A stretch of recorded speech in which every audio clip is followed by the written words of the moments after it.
আমার মায়েরা ঘরে চলাচলে কর্মস্থলে শিক্ষা প্রতিষ্ঠানে সব জায়গায় পূর্ণ নিরাপত্তা এবং ইজ্জত নিয়ে থাকবেন, সেই বাংলাদেশ গড়তে চাই। ওই বাংলাদেশটা গড়তে চাই যেই বাংলাদেশে চাঁদাবাজরা আর কাউকে বিরক্ত করার দুঃসাহস দেখাবে না।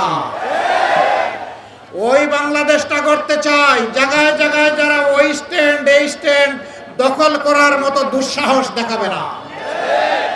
ওই বাংলাদেশটাই গড়তে চাই যেখানে দুর্নীতি সমস্ত সমাজকে সমুদ্রের তলে ডুবিয়ে দেবে না। জনগণের টাকা লুণ্ঠন করে বাংলাদেশ থেকে এই টাকা বিদেশের মাটিতে পাচার করে বেগমপড়া আর সিঙ্গাপুর গড়ার আর স্বপ্ন কেউ দেখবে না, সেই বাংলাদেশ আমরা করতে চাই। যে টাকা চুরি করে লুণ্ঠন করে জনগণের টাকা ব্যাংক খালি করে নিয়ে যাওয়া হয়েছে, আল্লাহ যদি আমাদেরকে সামর্থ্য দেন ওদের পেটের ভিতরে হাত ঢুকাইয়া সেই টাকা বের করে আনবো ইনশাআল্লাহ।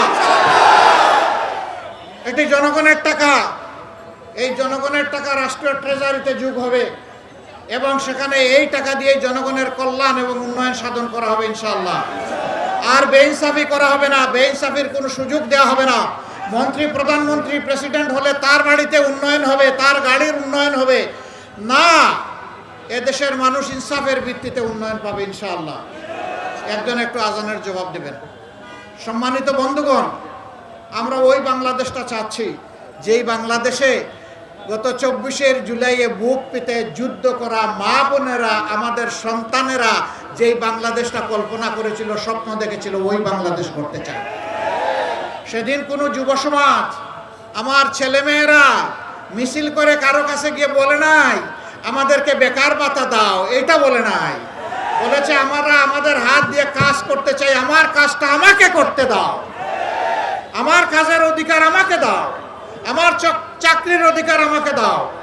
আমরা কথা দিচ্ছি ও যুব সমাজ, ও বন্ধুরা, তোমরা যে দাবি নিয়ে রাস্তায় নেমেছিলে, আল্লাহ আমাদেরকে বাঁচিয়ে রাখলে দেশবাসীর ভালোবাসায় এবং তাদের সমর্থন ভোটে আমরা যদি সরকার গঠনের সুযোগ পাই, ইনশাআল্লাহ এমন দেশ গড়ব যেটা তোমাদের হাতে তুলে দেব।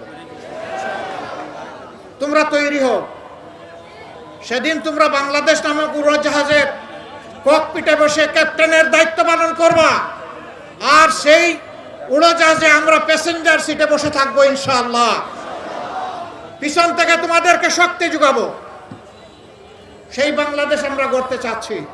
আমাদের যুবকেরা বৈষম্যের বিরুদ্ধে আন্দোলন করেছে, বলেছিল ইউ ওয়ান্ট জাস্টিস। আমরা সব ক্ষেত্রে ন্যায় বিচার চাই। আমরা কথা দিচ্ছি ইনশাআল্লাহ বাংলাদেশে সেই ন্যায় বিচার কায়েম হবে।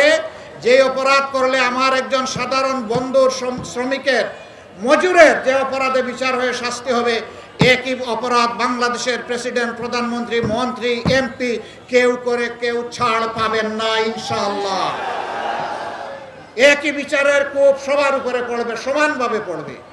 সেই বাংলাদেশ আমরা গড়তে চাই। এই বাংলাদেশ তারাই গড়তে পারবে যারা চাঁদাবাজি করে না, মানুষকে কষ্ট দেয় না, মা বোনের কাপড় খুলে নেওয়ার হুঙ্কার দেয় না, যারা মা বোনের গায়ে হাত তুলে না, যারা মা বোনদেরকে নিজের মা হিসাবে সম্মান করতে জানে, তারাই পারবে আগামীর বাংলাদেশ গড়ে দিতে ইনশাআল্লাহ। আমরা 11টি দল আমরা ঘোষণা দিয়েছি, চাঁদা আমরা নিব না, চাঁদা আমরা কাউকে নিতেও দেব না। আমরা ঘোষণা দিয়েছি দুর্নীতি আমরা করব না, নিজের বগলের নিচে কোনো দুর্নীতিবাজকে আমরা প্রশ্রয় দেব না। আমরা ঘোষণা দিয়েছি ন্যায় বিচার সর্বত্র কায়েম হবে, এই ন্যায় বিচারে হস্তক্ষেপ করার দুঃসাহস কেউ দেখাতে পারবে না। আমরা ঘোষণা দিয়েছি 24-এর যে উত্থান হয়েছিল, যে উত্থানে সমস্ত আবর্জনা বেসে গিয়েছে, সেই 24-এর যে দাবি, সেই দাবি পূরণের জন্য আগামী নতুন বাংলাদেশ চাই। সেই নতুন বাংলাদেশের জন্য আমরা গণভোটে হা দিতে চাই। গণভোটে হা দেওয়ার মানে হলো ফেসিবাদ আর ফিরে আসবে না। গণভোটে হা দেওয়ার মানে হলো পরিবারতন্ত্র ভেঙে চুরমার হয়ে যাবে। গণভোটে হা মানে হচ্ছে রাজনীতির আর কোনো জমিদারি চলবে না, রাজনীতি হবে জনগণের রাজনীতি। আল্লাহকে সাক্ষী রেখে, আপনাদের এই হাজার জনতাকে সাক্ষী রেখে ঘোষণা করছি, আমরা জামাতে ইসলামীর বিজয় চাই না, আমরা বাংলাদেশের 18 কোটি মানুষের বিজয় চাই। 18 কোটি মানুষের বিজয় যেদিন হবে, আমাদের রাজনীতি সেদিন সার্থক হবে ইনশাআল্লাহ। একদল লোক এখনই কি করছে আপনারা দেখতে পাচ্ছেন। এদের হাতে দেশের দায়িত্ব দিলে এই দেশের কোনো অস্তিত্ব এরা রাখবে না। এরা খাবলে, খামছে, কামড়ে আমার 56,000 বর্গ মাইলের 18 কোটি মানুষকে শেষ করে দিবে এরা।